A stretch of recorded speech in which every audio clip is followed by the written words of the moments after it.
How do you identify good versus bad pawn structures in chess? Imagine your pawn structure as the backbone of your position. It shapes how your pieces move and how safe your king is. Spotting the difference between solid and shaky pawn setups can turn your game around. A good pawn structure is like a well-built fence. It is solid, with connected pawns that support each other. Fewer pawn islands mean your pawns can work together better, making it easier to defend and attack. When pawns are connected, they control key squares and help your pieces stay active.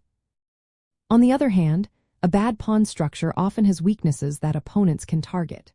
For example, isolated pawns stand alone on a file with no friendly pawns nearby.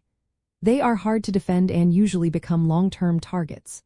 Doubled pawns are two pawns stacked on the same file, which can block your own pieces and reduce mobility. Backward pawns are behind other pawns on the same file and can't be safely pushed forward, making them easy to attack.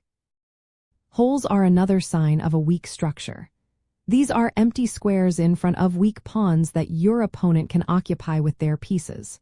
For example, if you have a pawn on d6 that cannot be defended, the d5 square becomes a hole. Your opponent can place a knight or bishop there to control important territory. In the middle game, your goal is to keep your pawn structure healthy. If you see weaknesses like isolated or backward pawns, plan to support them with your pieces or consider pawn breaks to open lines.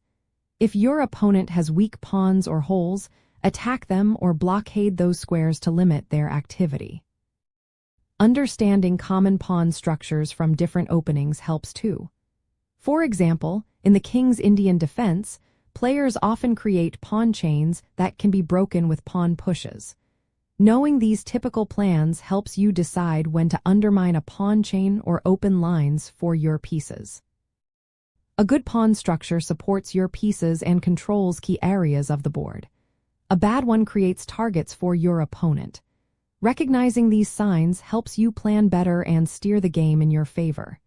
Keep an eye on pawn islands, weak pawns, and holes, and use this knowledge to shape your strategy in the middle game.